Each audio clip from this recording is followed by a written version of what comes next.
All right. So I remember that there's always a slight delay on the YouTube, so I'll just get this started. Welcome to the launch of Hillfire Anthology Volume 3. Thank you so much, everybody, for celebrating with us. Here's the volume. It is absolutely beautiful.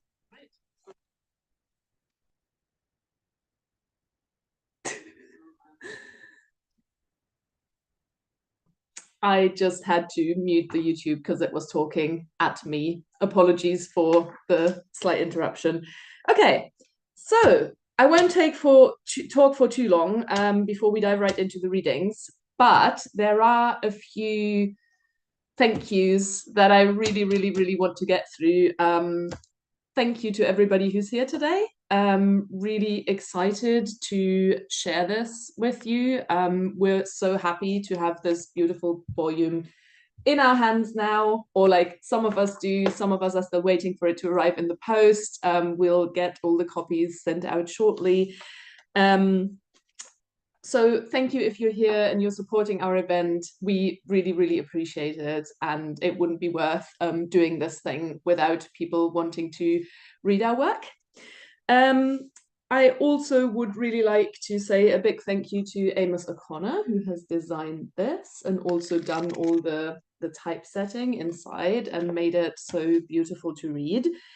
And then to all the readers here today, and especially to Carly, Katie, Julia, Miriam, and Ren for helping to set up and promote this event.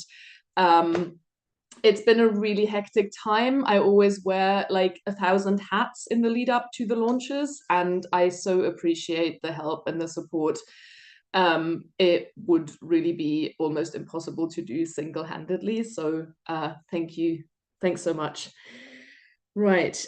We're really looking forward to your comments and questions at the end. Obviously, no pressure, but if there's anything you would like to ask or you would like to tell us, the place for that is in the YouTube chat. We'll be monitoring that and we'll make sure we get to everything. So feel free to pop questions in there, either just after the authors have finished reading their piece, and then we'll just decide if we'll get to it right then or if we'll come back to it at the end. Probably we'll come back to it at the end, but the questions won't get lost and we will get to getting them answered for you.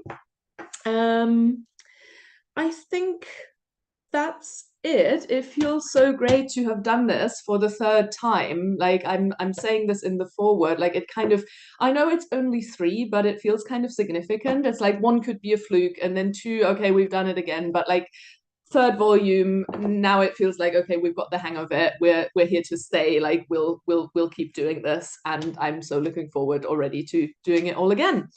So right on to our first reader, Katie Hay Moloko. Katie is a true multi-talent. She's a writer, an artist, and a project manager, and probably so many more things that I can't mention. Like I was just like reading out these 3 things. I was like, that probably really doesn't do her justice, but yeah, that's what I wrote down.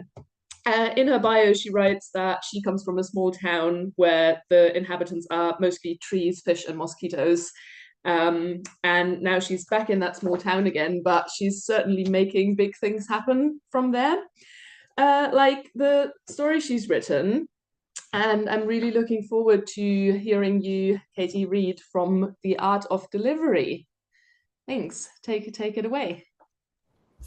Awesome. Thank you, Lena, and thank you everyone who has come today. I am Katie Hamalovo, and I'm just going to jump in. So just to let y'all know, this short story is called The Art of Delivery, and it's a humorous, slightly sarcastic retelling of the birth of my second child. So if childbirth makes you squeamish, plug your ears and I'll give you a thumbs up when it's okay, or just lean in and enjoy it, because that's the point. So here we go. And also I'm starting from kind of the middle, but you should be able to follow along, and you should go get the volumes so you can get the full story later. My husband tells me it was quite the scene. I wouldn't know. I hadn't opened my eyes since I'd climbed onto the bed in the triage room, completely ignored my nurse's instructions to lay on my back so they could check my dilation, and started pushing.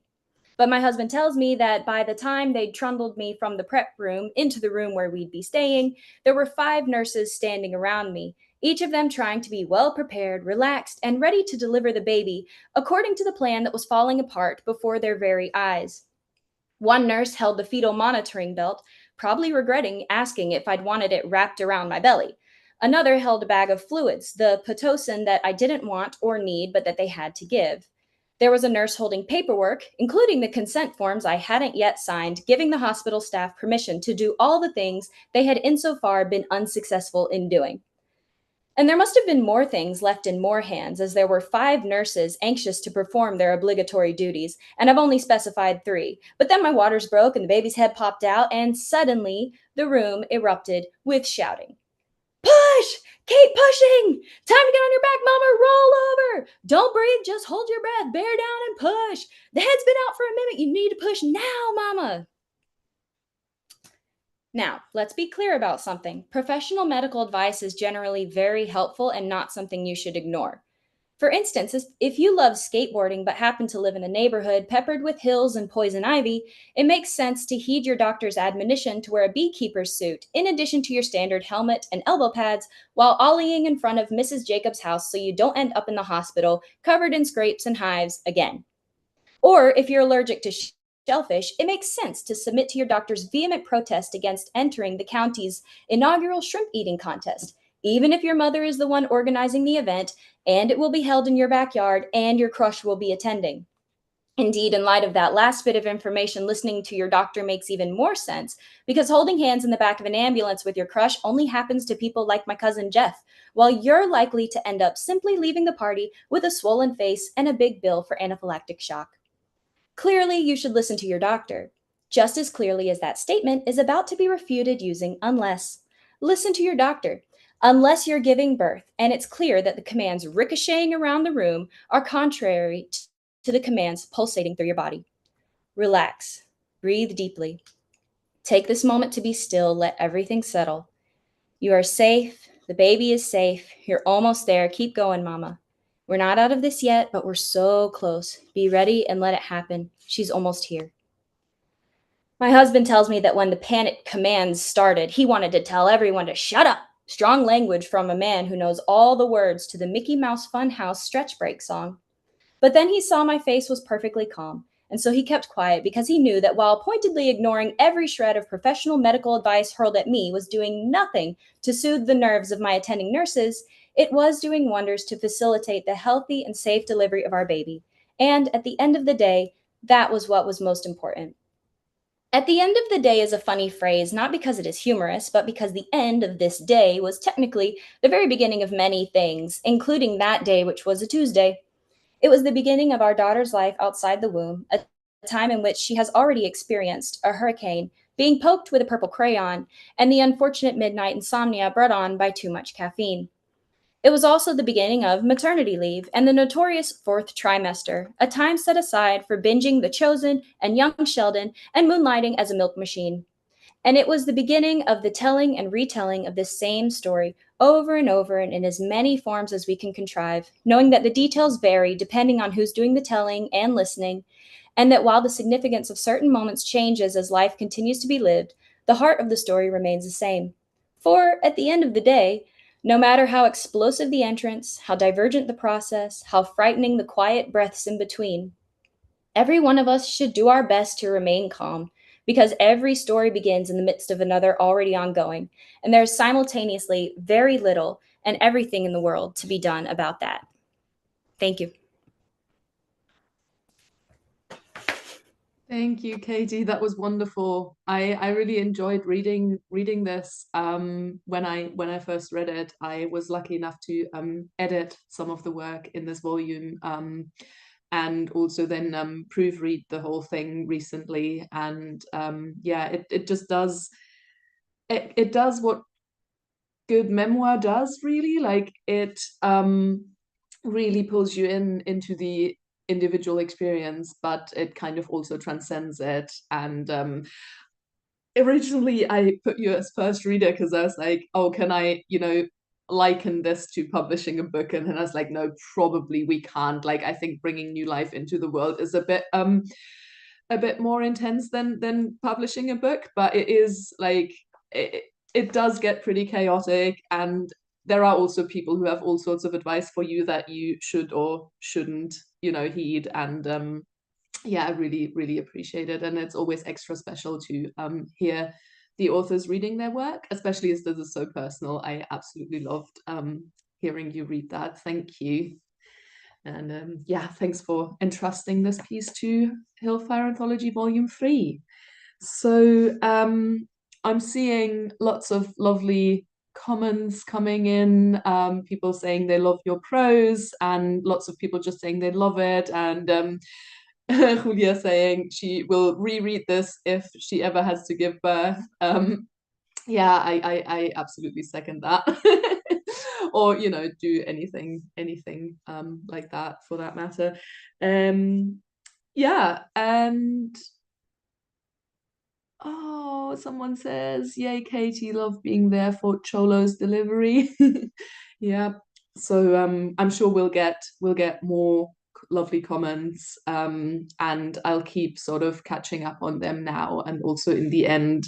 So yeah, let's move on to our next reader, M.H. Monica, who will be reading from her story Hey Eve. M.H. Monica is the editorial team lead at Toon Sutra in India, and so she's edited over 200 children's books and comics so far, which that is a pretty big number, Monica. That's amazing. And yeah, she enjoys thrillers filled with mystery and spies. So maybe, that'll give us a hint about what she's about to read for us. And unless there are any other comments, I'll hand over to Monica just now. Go ahead. Looking forward to hearing you read. Thank you so much, Lena. I'm just going to start by adding some effect, because why not? Awesome. Good day to everyone joining us today from all around the world. We're so happy you could join us for our online launch. Without any further ado, I shall begin with this excerpt from my story, Hey Eve. I'm starting at the beginning. So here we go. The crescent and stars provide little light to see the loose stones and sand under my feet, and I'm forced to proceed with caution. As the breeze gathers speed, I hope I don't catch a cold. I stash away my diving equipment and periscope in the anchored boat's locker. There is no sign of anyone along the shore. Perfect. I clad the skimpiest bikini I packed and head back to the hotel. Goosebumps cover every inch of my body, despite the 2 thick beach towels I have wrapped around my shoulders and waist. My feet and hands are so cold that they have gone numb. I can't tell if it's the result of the wind or my midnight scuba diving adventures. My wet hair begins to curl up, water dripping down my back and onto the towel. It's hard to believe that just 10 hours ago, it had been sweat dripping down my body. The unbearable heat forced me to stay indoors for most of the afternoon. The evening had proven to be even less fruitful. Walking down to the village market and doing the typical touristy shopping had led to nothing. Just old wrinkly women glancing at me and saying no English. Tending to travelers like me was clearly not a priority for the locals. Listening to them call me Onirano and Ode behind my back was an additional treat. Who doesn't want to be told how dull and foolish they are? Not that they realized I knew what they were saying. But now, as I try to hurry back to the warmth of my room, elation makes my heart thump louder. The night was incredible. I can finally leave this wretched island and go back home. If another mosquito bites me, I swear to God. The hotel looms ahead on the little windswept hill, the eerie glow spilling from its lobby windows, the sole source of light. I can't believe the thatched roof hasn't blown away. Matter of fact, the yellowing walls shouldn't be standing either. But whatever stone the islanders used was clearly sturdy enough to last over 75 years. Could Marco have returned to the front desk already?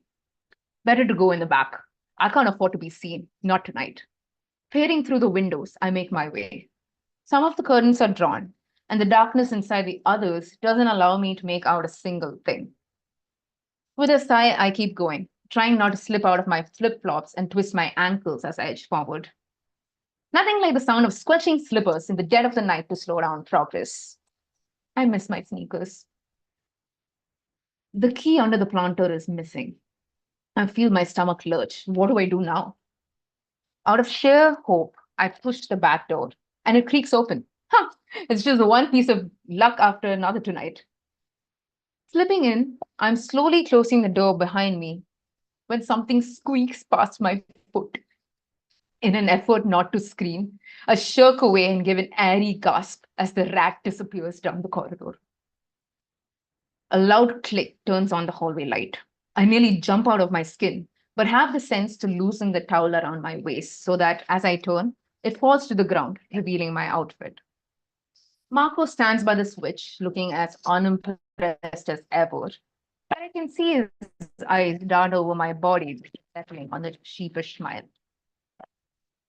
As I start on my rehearsed excuse, Marco yells, "What are you doing here, miss?" I flinch. The vein on his forehead is throbbing. I just went, but he just grunts. Time to change strategies. I swoop down and pick up my fallen towel, making sure he gets a nice view. Swim this time in night? You crazy, miss. Don't people swim in the night here? Go skinny dipping? I wrap the fallen towel around my shoulders in such a way as to push my breasts together. He gulps a little. Bingo. No swimming in night, no sneaking in night. Sneaking only for thieves and bad people, Marco says with finality. Now go and wear warm clothes or you'll fall sick. Aw, you care about me. I give him a coy pat on the shoulder as I pass him. He nearly jumps out of my way. Breakfast at 7 sharp, miss. No be late or no breakfast. Are you going to make something delicious for me? Marco looks serious for a second as he considers this. I make special dinner. If you feel adventurous, I make very special dinner for just you tomorrow. And to find out what happens next to our protagonist and to know why she's been sneaking around in the middle of the night, please read Hey Eve in Hillfire Volume 3. And don't forget to read the complete story. Just remember, there are no mistakes, just big adventures. Thanks, everybody.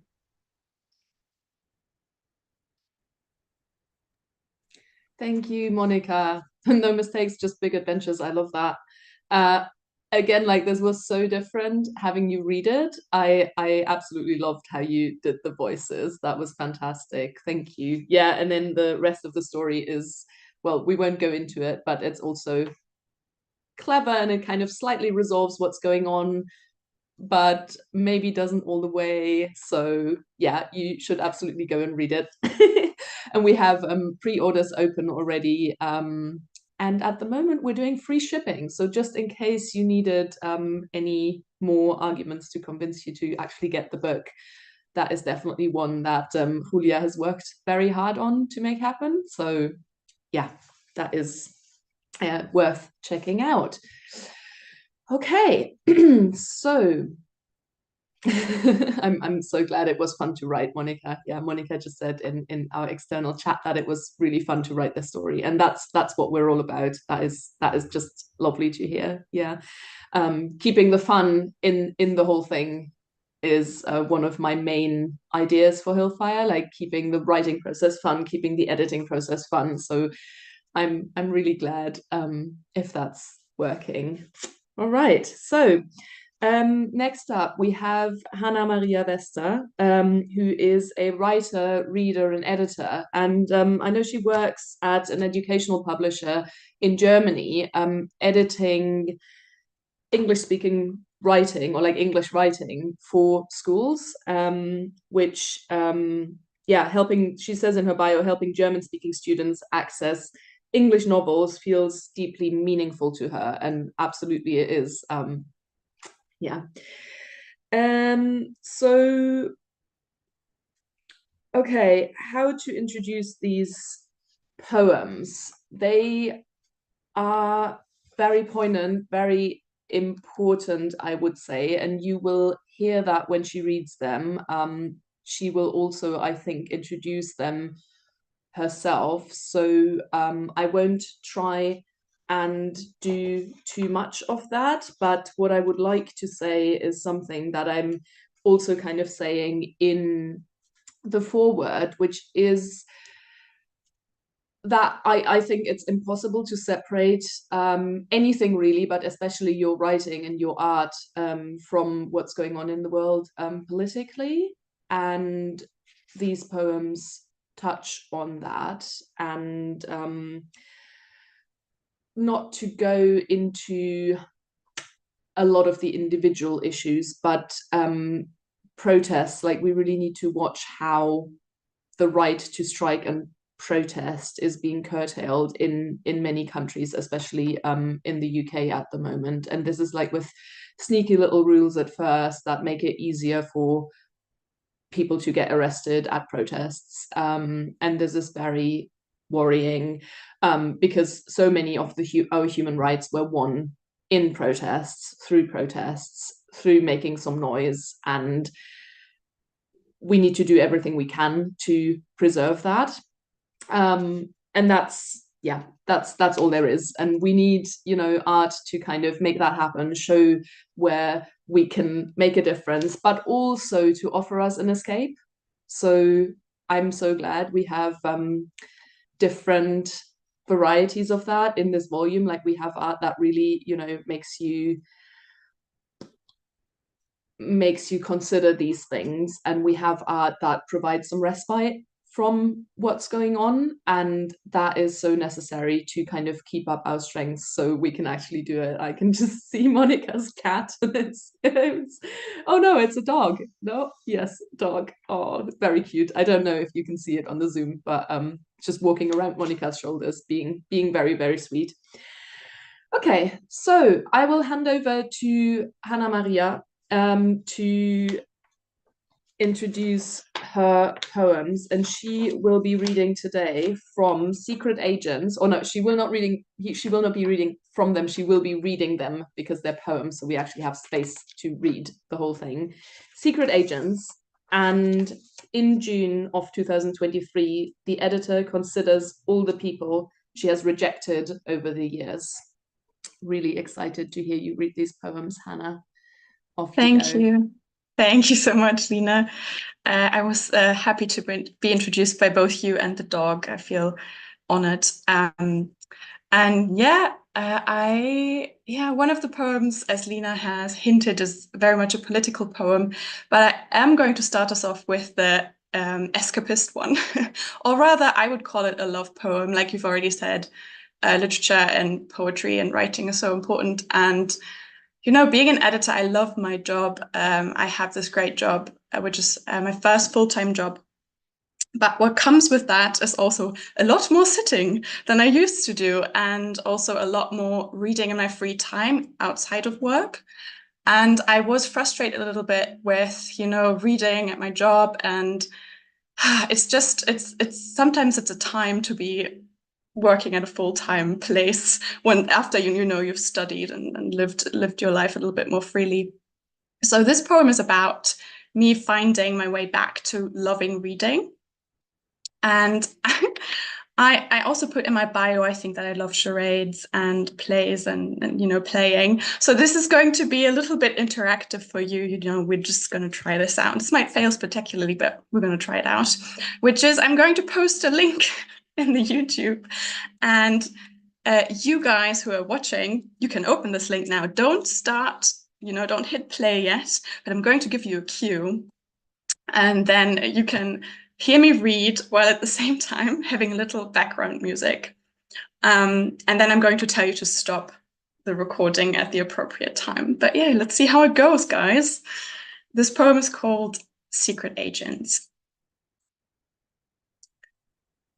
Suddenly, poems swoop in like domino deities, one after the other.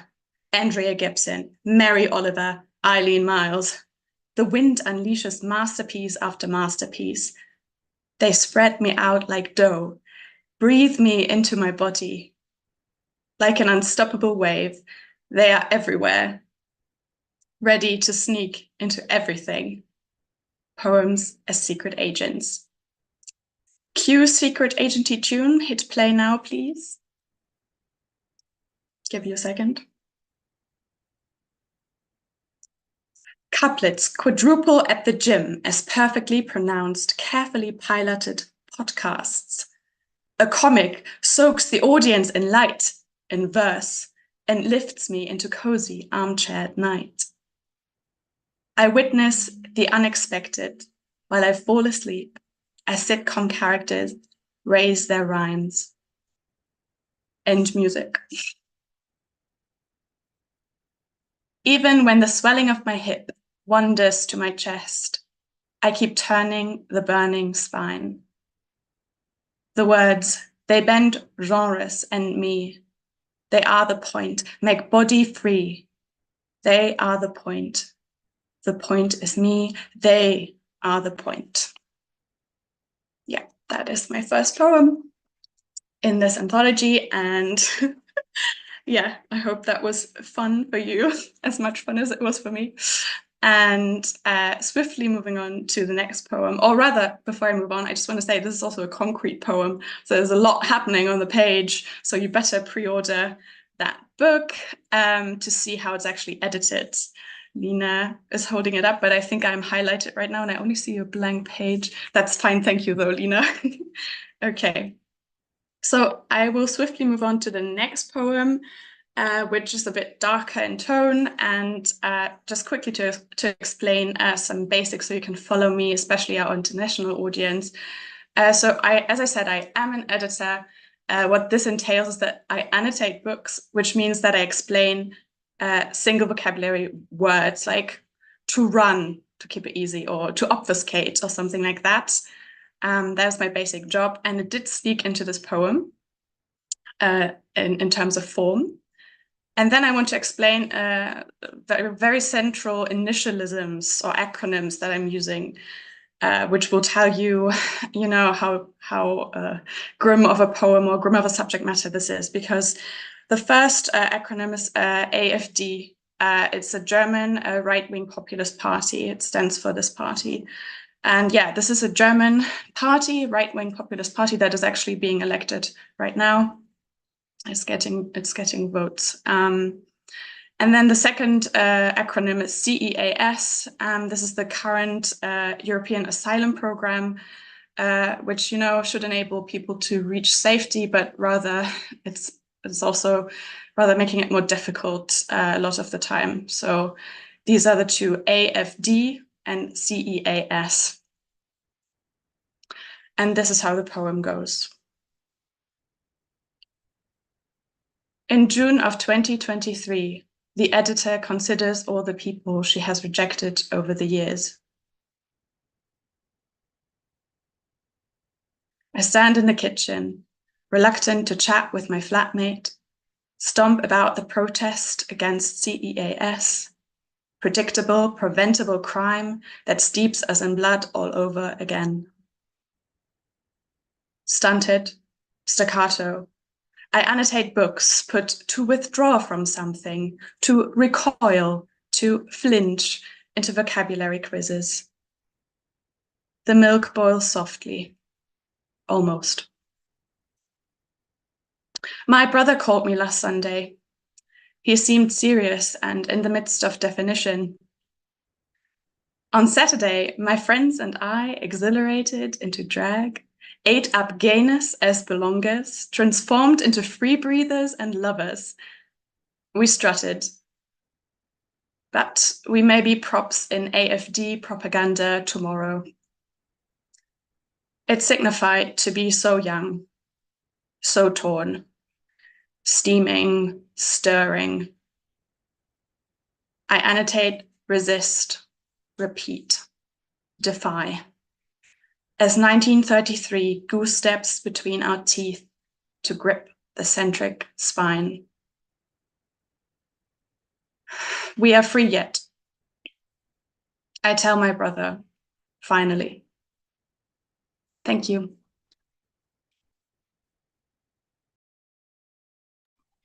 Thank you, Hannah. Now I'm not really sure how to follow that.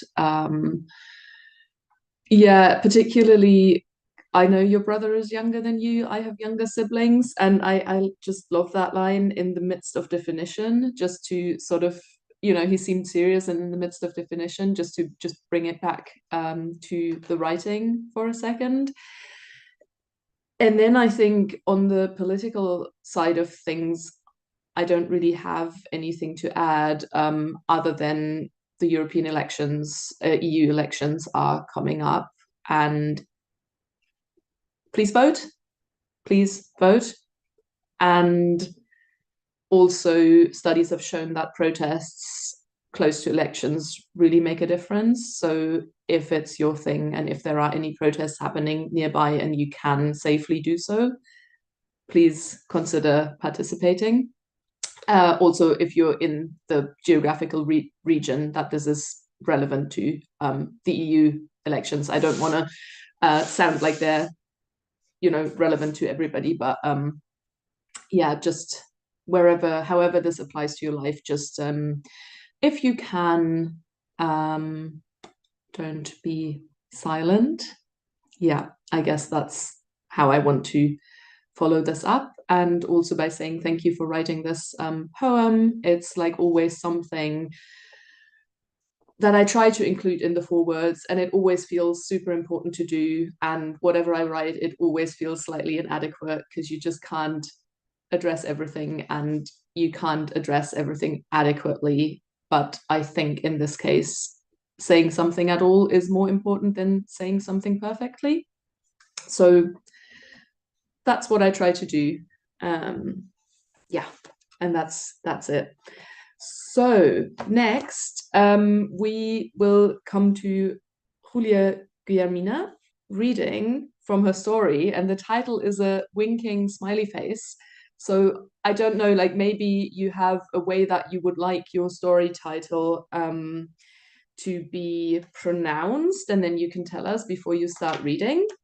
And Julia, first of all, is our financial coordinator. So she keeps all the books in order, and I'm ever so grateful that she is the one going through all the Excel sheets and making sure that I can submit stuff to the authorities in time, and like being sure that it's right, because she's very, very good at Excel sheets and bookkeeping and keeping it all in order.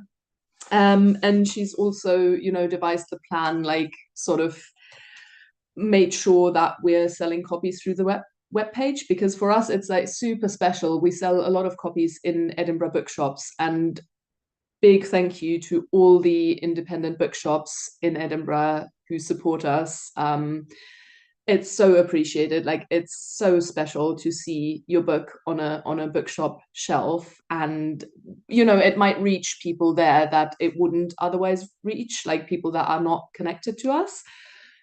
However, and you could probably tell that this is going to be followed up by a however or by a but, obviously if the bookshops are selling our book for us, they rightly receive a share of the profit. So for us, the sales that we make directly through our website really are what keep us going as a project, championing writers and artists. And Julia is very much on top of that, making sure that we can, make sales in the pre-orders, devising campaigns, promoting it, and she really works on this tirelessly and a lot. And I'm very grateful, and I'm sure the other authors also are very grateful, because we all love doing our stuff here at Hillfire. And yeah, if only if we're selling some copies can we keep going with it.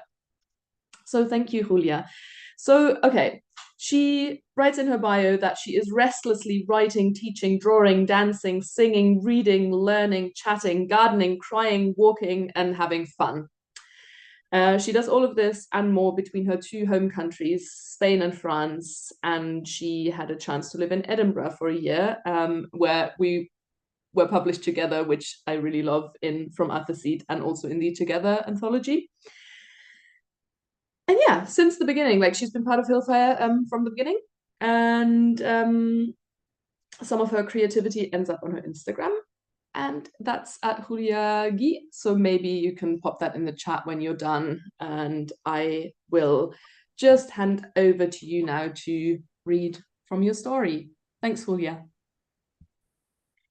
Thank you, Lena, and thank you everyone for being here, and thank you for the thank yous about the financial stuff and all that. It really is fun doing this project. So about the title of my story, for me, you can't pronounce that. You just have to, you know. So it's a smiley made with how do you call that, semicolon, and then parentheses, so you have the wink like this. And you will understand why, I guess. And so I'm going to read now, and I'm going to read not from the beginning, but from the middle of the story. So you only need to know that Sage, child, and her mother are staying in a hotel, and right now Sage is doing her holiday homework. So let's get to it. This morning, they had only taken 2 pages, one of history, with the fat red-faced king in the middle of it, and the dreaded one she was working on, mathematics. The page was full of scattered little marks. The bridge, that means equal to, the dash, the cross, and the other cross that Sage always mixed up. Then there was another dash and 2 numbers, one on top of the other, as if numbers could move around the page and be in places they shouldn't. Sage raised her head to check that her mother was still at the bar. She was saying hi to the family of 3 that always came late to breakfast. According to Sage's mother, they were lucky the hotel maid was such a kind girl and agreed to serve them until 10:30. The maid was called Marisa, she'd told Sage. She was smiling like that.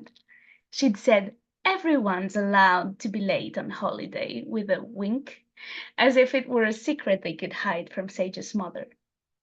The morning breeze caressed the corner of the mathematics page, nudging at Sage's arm. She sighed and stared at the page. It was fun how the 3s were like 8s cut in half. In an instant of clarity, Sage wrote a 4 beside one of the equal bridges. She was pretty sure it was a 4 in the end, and 4s had so many angles. Suddenly, Sage spotted a wasp coming near, scouting for meat. Their breakfast had been cleaned away for some time, but the wasp didn't seem to get that. It took its time and landed between a 9 and a 2, just on top of the cross. Maybe wasps knew mathematics. It progressed through the line of numbers and marks, and Sage wished it could write as well. A quick look at the hotel bar. Her mother was chatting with Marisa. Sage felt they were going to turn their heads toward her, and she nailed her eyes to the exercise page. The upper right corner was dancing with the breeze again, and Sage wondered what would happen if she let it go. She lifted her elbow, holding the stack of papers firmly in place. The wind sneaked under the maths page. The piece of paper waved a little bit. It moved half an inch to the left and then landed softly on the wooden table. So nothing happens, Sage thought. Then a gust of air blew against the nape of Sage's neck and carried the 2 pages away. Sage watched, bewitched. The king on her history page winked at her before plunging into the swimming pool for a nice bath. The mathematics seemed to resist the pull, though, trying to stay near Sage's table. Sage resisted the urge to blow at the workbook page on the off chance that her mother looked her way. Please, please, please go away. A whirlwind spun the mathematics like a ballerina, making a wobbling sound. They were descending 3 feet away from Sage. They are coming back. The piece of paper fell to the ground like an autumn leaf. Sage put the pencil on the table and bit her lip. Her leg her leg started shaking on its own. She didn't dare look in her mother's direction. Sage pushed her heavy wooden chair to stand up, but it caught on the terracotta ground. She extricated herself from the seat with difficulty. The mathematics lay there, motionless. She moved forward to grab the page when the breeze came back, just enough to make the paper glide out of reach. Sage took another step forward, and the mathematics drifted again. She hopped 2 feet forward, and the page slipped under a sandwich board. Sage got around the board, but the paper was nowhere to be seen.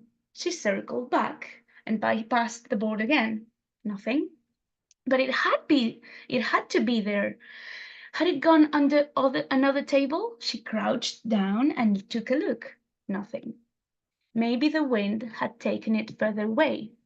Sage walked decisively towards the hedge, hunting for the treacherous little page. A flying magpie caught her eye, and she looked up. There, the insidious piece of paper was having a blast inside a flock of swallows. They were tearing it to pieces. Sage could see them flying around with their swallow tails. A 7, a 3, a 29. When did that happen? And what was she going to say to her mother? She'd done nothing. She had even tried to get the mathematics page back. And you will know what is going to happen to Sage and her mathematic page if you pre-order the book. Thank you very much. Oh, thank you, Julia. I can feel Sage's pain. That was very very relatable in the way you read it, and it also looked like you were having fun reading it, which I love. Like, it's part of your bio as well, that you're having fun while doing all these things. And yeah, that was really so lovely to hear you read it. And it came across, like, in a way, sort of more seriously than on paper, but also so much more fun and more humorous than on paper.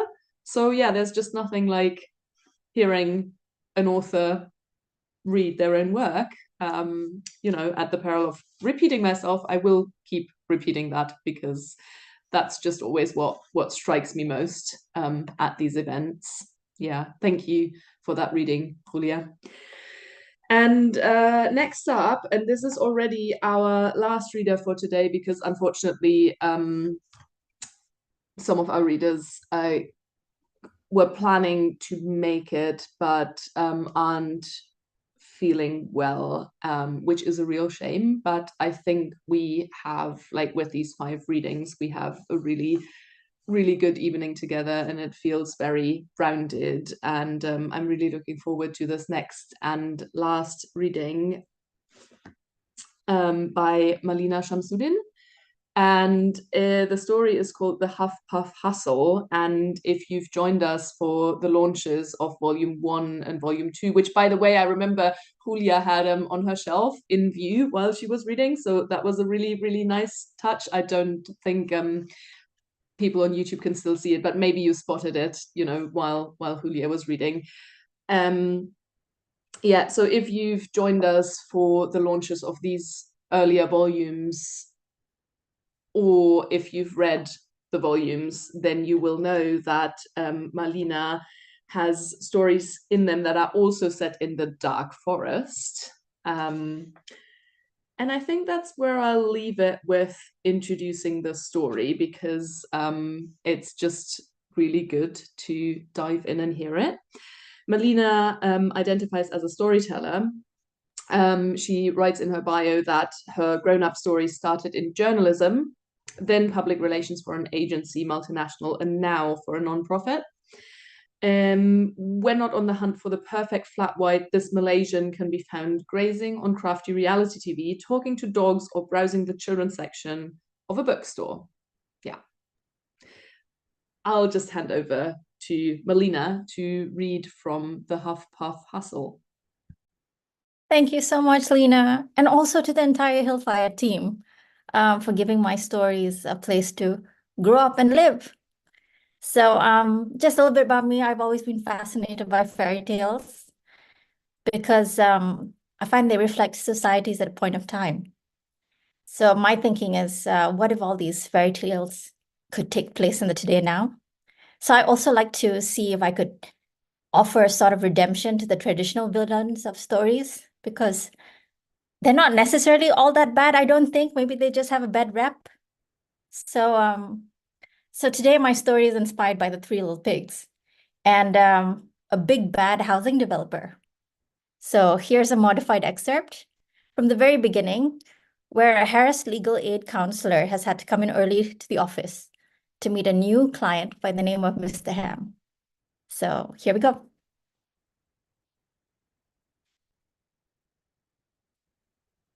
Mr. Ham, there's really nothing to be worried about, I say, placing his driver's license on the corner of my desk.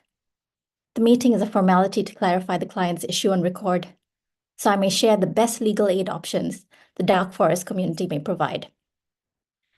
Take a deep breath, and when you're ready, tell me what brings you here today. Here's my notes from the exchange. New file title: Ham versus Brick Art Design Property Development. Bad in bracket. It's a predicament with a property developer in triplicate. Like most first-time buyers, Mr. Ham claims he had been so enchanted by the idea of being a mortgage-free homeowner. He had skimmed on the due diligence. Going for the smallest starter home in full cash, he was dismayed to find that the Cobb Deluxe was nothing more than a house of straw with weak walls that barely held up a stiff wind. Bullet point 1, breach of contract by bad developer for failing to deliver a property that was safe and structurally sound. Leaning into that 2-year warranty, Mr. Ham had called up the developer, demanding reparation. The developer had conceded, offering an upgrade to their 2-bedroom executive log model. Of course, this was an exchange of a non-disclosure agreement. Hardly believing his luck, Mr. Ham had jumped at the opportunity. I mean, after a spell in a grotty Airbnb, the last thing he expected was a log cabin that proved to be nothing more than a house of sticks that left him feeling unstable and prone to collapse, both the property and Mr. Ham. Bullet point number 2, misleading claims on bad developers' expertise and assurance, possible coercion. But then interestingly, the developer concedes the house lacks the quality and durability they had expected to deliver to Mr. Ham. They even offer him a more established property as an alternative. A 3-bedroom stone mansion that's inclusive of temporary housing, removal costs, and waiving both council tax and utility bills for a year. Beguiled by their seemingly generous and compassionate offer, Mr. Ham apparently agreed. And after a 6-month wait, the much-anticipated home in brick and stone, I mean, it had a solid foundation, he says, but deplorable finishing. As this isn't covered by the developer's warranty, and with no more funds to aesthetically do up his first ever home, Mr. Ham finds himself at a crossroads. The story was told. The man in front of me struggles with an inhaler, chinny chin chin a quiver. He withdraws a fuchsia phone. Even upside down, I make out a home screen. Mr. Ham and 2 others with such a striking resemblance, they must be family. He taps onto a folder to share photographic evidence of his ordeal. The alleged houses of straw, sticks, and bricks. What were you hoping legal aid would offer, Mr. Ham? I ask. Mr. Ham's chest folds as he blinks rapidly. In that moment, he's a plate of sadness, living on crumbs of hope and sanity. I want to burn that house to the ground, he whispers. Fortunately, he continues, the property developer is willing to buy it back. I just want to leave the dark forest. You can act as a conveyance solicitor, can you not? It's my turn to breathe in and breathe out. Well, this depends on whether you really own that home, Mr. Ham. So that's it. Thanks for listening to my weird story. And thanks again for the wonderful folks who made it happen. I hope this made you invested enough to want to read the whole book. So thank you. Thank you, Melina. Love it. Love the background as well that you've chosen for your reading. And yeah, Melina is actually in the Dark Forest. Hannah says, I love a Melina retelling. Yeah, me too. It's just so funny how it all comes together, and how, you know, you like just working in the chinny chin chin, I thought was a really nice touch. Like that was lovely. Yeah, I just love these. And then reading them, you know, I read yours, the first one that was in your volume of From Arthur's Seat. And then obviously in Hillfire Volume 1, Hillfire Volume 2, Hillfire Volume 3, I feel like I have a bit of a collection now of the Dark Forest stories, and it just gets funnier each time the more background I have for them. Yeah, really, really nice. And thank you for reading that for us. And with that, we've finished with the readings for today, and I've had some questions coming in. Katie says, I love the way the legal aid person totally nails Mr. Ham. Yeah, and also just the name Mr. Ham. I mean, yeah, it's just, I just find it very funny. I really enjoy these. There's a question for you, Melina, from Hannah, which is, how do you choose which fairy tales to focus on? So maybe you want to take that before we dive into the others. Thanks, Hannah, for the question. I usually start with my favorite villains, and that's how I break down the story afterwards. So yeah, if anyone has like a good villain story that you want me to deep dive into, we can collaborate. Nice. I love that. Villains are so underrated. And then I've actually taken screenshots of some of the other questions, and one of them was for Julia, and it's from Hannah. So at the moment, we're just kind of asking each other questions, which is lovely. But if there are also any questions from the audience, we'd be super happy to take those. So Hannah asks Julia, how did choosing a child as a narrator shape the story or your imagery? Well, the child is a whole point, right? Because yeah, like I was trying to imagine a bad student, you know what I mean?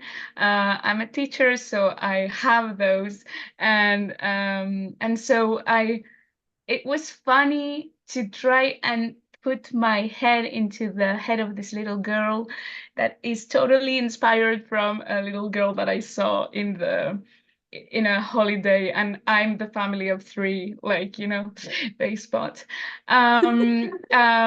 So sorry, I lost my train of thought.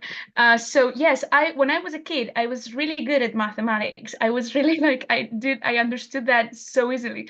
And so I was like, okay, let's try and imagine how a kid can not understand a thing. And I've been tutoring some kids for mathematics, and I've seen what they think, and I'm like, how can you think that? So it was kind of a study. And also it's just so funny taking like the point of view of a child. That's, for me, that's literature. Like, I don't know, not always, but it's like taking another point of view, and a child has a limited understanding of the world, so that makes it gives you some limits, and it helps. I don't know, I love it. Thanks. Yeah, it's really interesting. I find that interesting as well, and I guess that's the really good point of or the advantage of kind of us writers asking each other questions, because you kind of get an idea. You already have an idea of the process, and I think that thing that you said is that's quite striking, how giving yourself some boundaries and some confines to work with actually sometimes make it easier. Yeah, just scrolling. Also, you were quoted, the insidious piece of paper was having a blast. Like that is funny. And yeah, so I think those were all the questions that we had. No, is there one more? Okay, you wanna bring it in and just take it? I asked the question for Katie. Oh, yeah, no, I just meant for you. But anyway, Oh, okay, yeah. okay. You can ask Katie your question. That's better than me asking Katie your question. My question was, I don't remember exactly the wording, but it was something like, how, like, was it difficult to, like, to write about such an important moment in your life? Was it like, did you have to choose some, like, what to tell and what to, sacrifice, because this is a story and it's short, and you know what I mean? Yeah.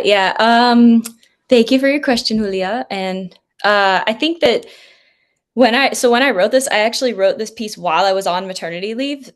So I was thinking a lot about the fact that there was a new tiny human and she had just popped out of me and it was amazing and all this stuff. But it was also, I really wanted to write about childbirth in the US, and our incredible lack of maternal care here. But I wasn't feeling energetic enough to get really deep and angry about it, even though I was.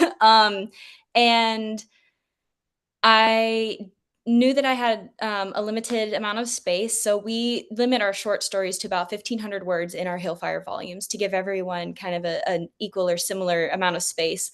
And so I knew that I had limited space, so I couldn't just rant forever. Also, I didn't really just want to rant forever. I wanted it to be more interesting and more engaging. And the reason that I wrote it the way that I did was yes, that was there she was. Okay, what was I saying? The reason I wrote it the way that I did was because during my maternity leave, I made the decision to read all of the series of unfortunate events by Lemony Snicket. And that's 13 books. And that was like my getaway. So I read a lot of Lemony Snicket. And if you've done any reading and writing, it was like overdosing on a certain form and voice. And I love his wit and sarcasm and vocabulary and taking these really random scenarios and somehow connecting them. So I kind of took that as an inspiration and as a challenge to try and make that work with mine. And it was so much fun to write. So it, yeah, just kind of turned into that. So thanks, Julia. That is so nice. Thanks for telling us that. I thought that I could hear some of that voice in the thing with the wasp at the inaugural event. Yeah, that was fantastic. Thank you. And also so lovely to see your baby in the background. That was random, but that was so nice. And then I've just read in the comments that my family was actually watching from Germany, including the dog. So my dog was also watching. Thanks so much for coming and watching the launch. And yeah, they're just saying congrats to everybody and to the whole team for putting together this anthology. Yeah. Thank you, and thanks so much for coming and for all your support, and I love you too. Um, and Hannah says, I love the magical realism touch. That I think applies to, well, maybe Hannah wants to say which story, but that was probably Melina's story with the fairy tales. And Julia. yeah, Julia's and there's also a story. question for you, Hannah, which is how has your job as an editor changed your way of writing poetry? So yeah, maybe you can confirm what the magical realism, yeah, and get to that question. Yeah, I actually meant Julia's story. Oh yeah. But I guess Melina's story as well. Obsessed. I will have to. Can't wait for my copy.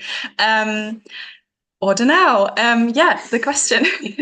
So thank you so much for that question, Hauke. I see you. That's my brother.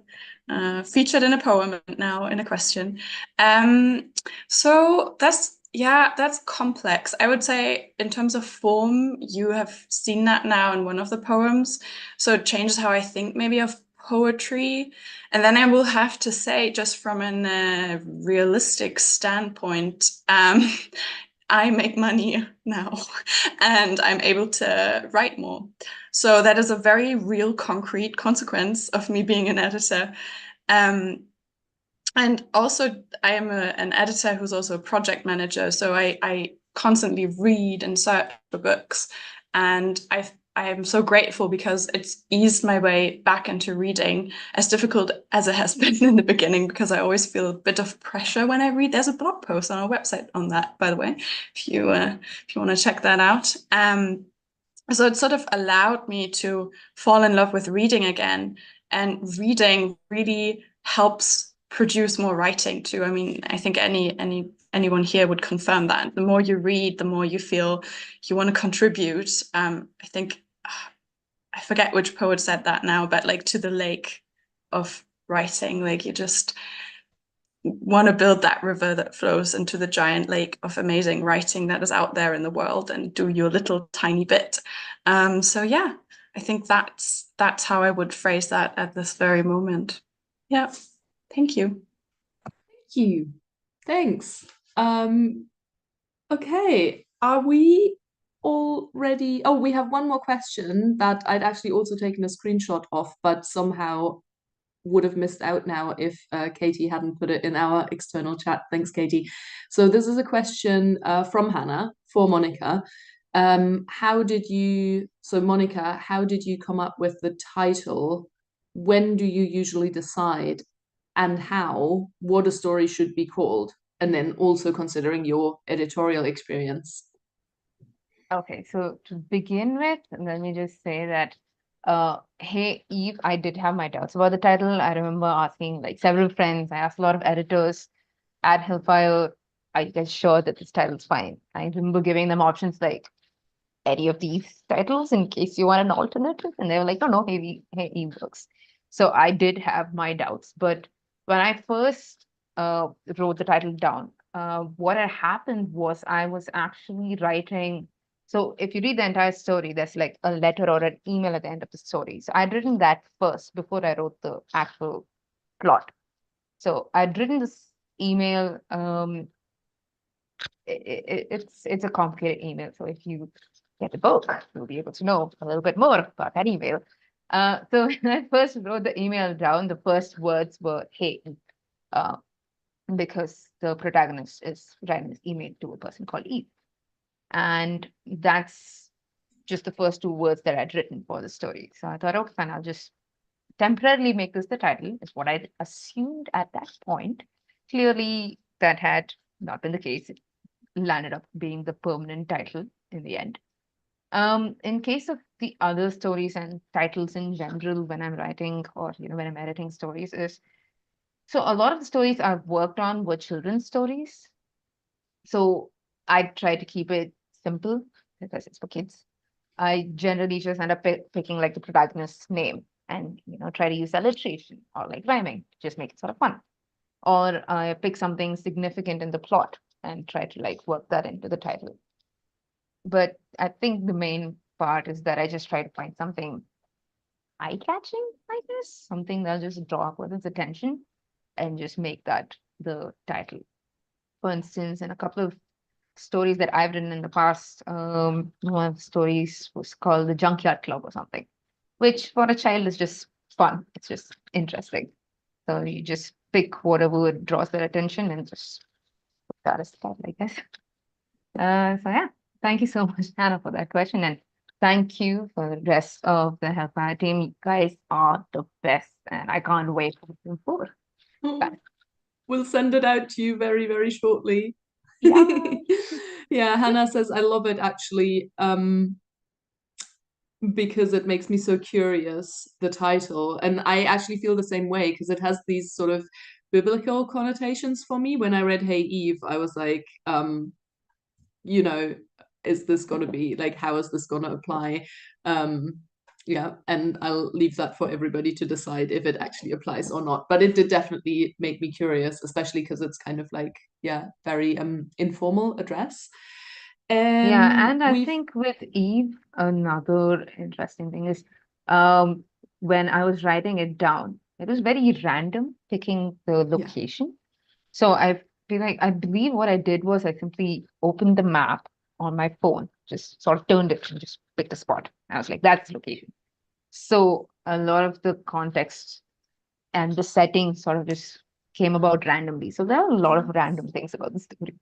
So sometimes, you don't decide on anything, you just go with the flow.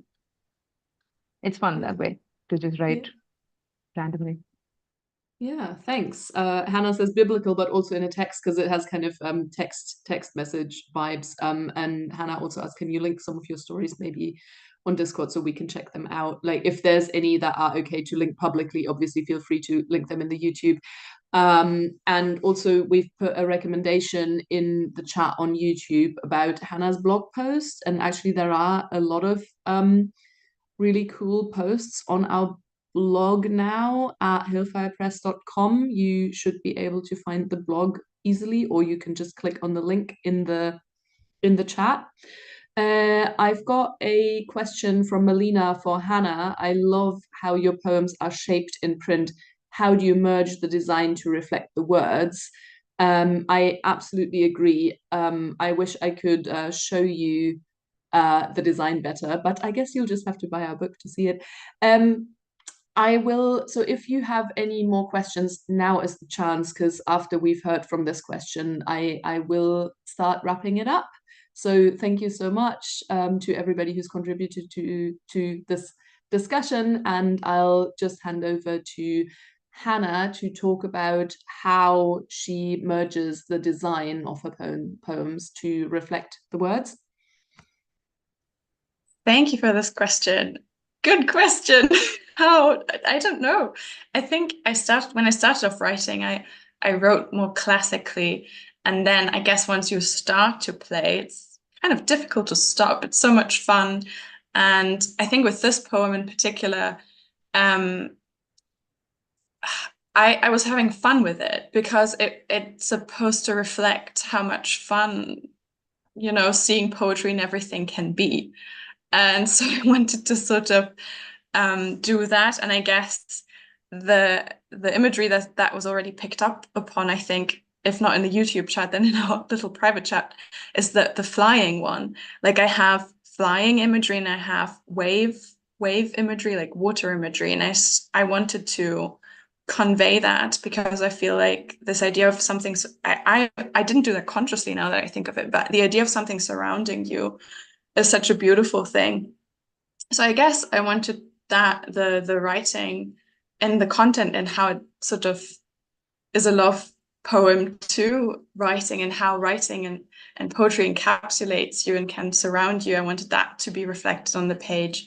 And then I guess with the previous volume, which you can also buy on our website, by the way, I did that too. And I tried to show separation in different ways. So I think that the page is a beautiful thing. And we have a lot of concrete poetry actually in all three volumes that are worth checking out, and amazing stuff people have done. And it's a joy. Thank you so much for this question. Oh, thanks, Hannah. I'm so glad. I'm so glad you had fun writing and reading and answering the question. Just very briefly, we do at Hillfire, like we do all write stuff, and then we workshop it together. So all the writers are actually involved in workshopping each other's work, which, if you're not familiar with that term, it just means like you read someone else's work and you give them feedback, and this can be sort of more structural feedback or line by line edits. And it's as the editor-in-chief, I scan all the stories when we first start working with them just to make sure I'm okay with publishing all of them, which usually, I trust my writers, but I do double check. And then obviously I read them again after they've been edited to kind of decide on the order of, the order the pieces should go in the final volume. And it always makes me cry because the jumps, like the progress that these stories go through within the workshops and the 2 rounds of editing, the stories, the poems, like they're just transformed. and it's absolutely amazing. So I'm just so glad that, you know, we're doing this way. I always wanted with Hillfire to create a space where it's safe to experiment with your writing, and you have a chance to publish your work, share it with the world, safe in the knowledge that you've had the feedback and the support you need to make your work the best it can be. And yeah, I really love it. I love working with you, and I'm glad we've done this for a third year in a row. We have the live launch coming up at Topping and Company workshop in Edinburgh next weekend, Friday the 10th. That is Friday, right? Yeah. And so if you happen to be in Edinburgh at the time and you can join us for the live launch, we have more amazing writers reading their stories, and it'll also be a really nice atmosphere. So that's it. That's it from me. I'm really glad you're all also enjoying Hillfire. I'm seeing some lovely comments coming in. And then fantastic. Thanks everybody so much for your support. And I just see that Katie would like to say something, and then she will also end the live stream because she's been majorly involved organizing this. So thanks again for that. And with that, that's me. I'm done. Handing over to Katie. Thank you so much. Well, I was just gonna actually interrupt before Lena said bye to everyone, because I do have the live stream power, so I'm gonna use that to not end it yet. And first say thank you so much to Lena for all that she does to make this happen. I mean, you just heard the walkthrough on the process of all of this. So it's a lot of work thinking of a story or a poem, putting it down on paper, having other people read it or doing that reading, editing. And I mean, it's a very intensive process. And at the very beginning of this, you know, Lena kind of likened it to giving birth. And hopefully it's not quite as painful for everyone, but it does involve, it's very personal. It's very, it takes a team and it takes preparation. And then at the end, you have this beautiful thing that you just want to share with everyone. So I wouldn't say it's, you know, not a good analogy. I like it actually. And so just thank you, Lena, for all of the work that you put into making Hillfire a space for all of us. Whenever I tell people about Hillfire, I totally brag on it. I'm like, it's a space that is truly dedicated to high quality work and creative freedom. And that's a really difficult balance. It's hard to find spaces that actually do that well. It's like workspaces that say, oh, yeah, we do work-life balance, but then you get the job and you realize that's not true. At Hillfire, it is true. And so we're really grateful for all of your leadership and your encouragement and the late nights that I'm sure you've given, because you have a life as well outside of Hillfire that is very busy. If you are interested in seeing epic images of paddling and seeing what a boss Lena is on the water, go check out her Instagram. So with that, I am going to conclude this live stream. Thank you everyone so much for joining us. And the link is in the chat for pre-ordering the book, but it was also included in your ticket. You can find all of the information for Hillfire at hillfirepress.com. And we thank you for coming along